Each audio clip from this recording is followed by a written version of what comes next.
welcome back to another Chris the Fish 03 video. In this one I'm going to be giving you an update on all my tanks and what tragedy has hit in the fish room. Right, so unfortunately we have had tragedy hit in the fish room.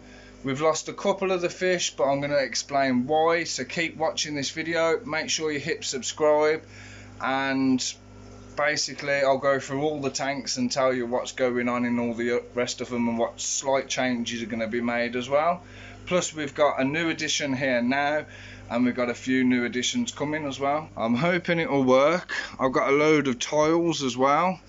I'm going to have to scrape the stuff off the bottom and hope that they'll survive. I'm going to try and make some DIY sponge filters like I saw King of DIY Joey Mullen do. Everything in the living room tank is looking a hell of a lot better since I've done the change around.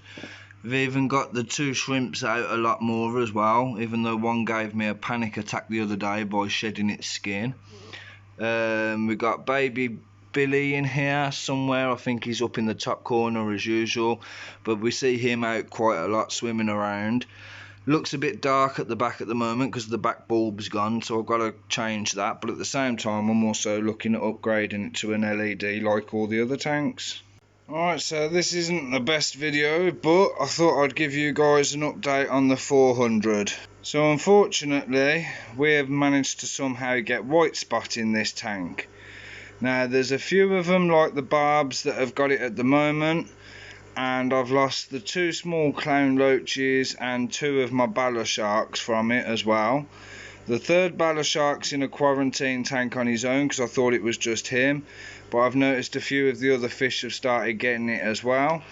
So as it stands at the moment, having to treat it with some white spot. So if we can see, a couple of the green barbs are looking a bit sparkly. That's the white spot that's clinging onto them. That one looks very bad. One of the red-eyed tetras at the back doesn't look the best. So there is a few of them. Hopefully we can sort it and that'll be alright. But as it stands at the moment, they're not looking the best, so we've got to treat the tank for at least a week. The way I do it personally is every day I'll dose the tank, and then after 7 days I'll then drain 50% of the water out, refill it, check it the next day. If it's still looking like it's in there, I'll then do a gravel vac and then fill it again and start doing another week's worth of treatment. So that's how I do it personally. I've also been told another way is to also turn the heat up on the tank as well, because that will kill the parasites. But hopefully we won't lose any more fish, or if we do, not many, because we've got some nice big fish in here like the geos and the severums and stuff as well. So hopefully we'll be alright, fingers crossed. We'll see as well that our yellow belly Albert female is looking a bit pregnant. We've got all the cribs that are starting to show as well, so we might have some fry from them soon, especially with Big Daddy in here as well. My other worry is obviously that I have got my black ghost knife fish in this tank as well. I don't know where it is at the moment because it's probably hiding. If you look by the sponge filter, there's one of the cribs with the giant belly, so I think that will be a definite breeder. But they're all still a bit small in my opinion at the moment. They've still got a bit of growing to do. But for now, that's the update on the 400. Fingers crossed, everyone. We've got a whole lot of eggs in here, and I've got it facing towards what I'm assuming is our male. In our flower horns tank, I'm guessing this one is a male. He's slowly getting bigger, his eyes are getting a bit redder, his colour's coming out a bit more, he's definitely growing.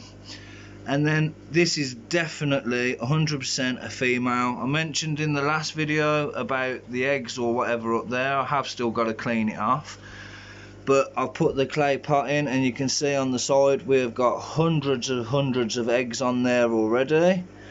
But obviously I think this one is still too young to fertilise them. I still haven't had the balls to take the divider back out and watch them try and do whatever it is they do. I've noticed the females darkened up as well, so whether that's a seasoning thing, I don't know. I'm still new and learning into the flower horn side of things. But until this guy's bigger and he's got his KOK up and things like that, I don't want to chance it. Then in the 200 quarantine tank, you can see we've got a new addition here as well. So hopefully he'll be alright. I've got him as a blood parrot crossed with a red devil, so it might grow to be a King Kong parrot. We'll soon find out. He looks absolutely stunning at the moment. He's settling in a bit more. We only got him yesterday, so we'll keep an eye on him. But eventually, if it is what I think it is, and he should be alright with my other parrots, he will be added into the 5 foot.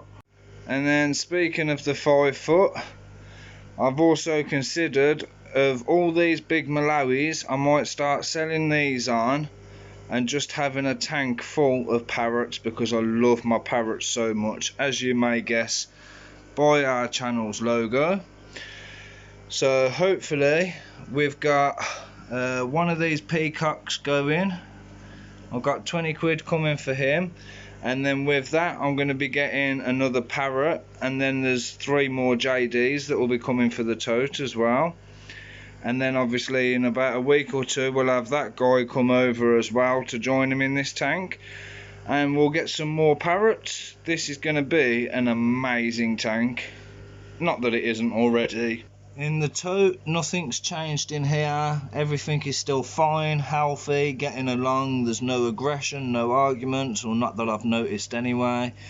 Still got the VARs, the Jag, and everything all playing nicely. As I say, hopefully in a few days we'll have a new we'll have 3 new Jack Dempseys coming and joining the 3 that we've already got in here.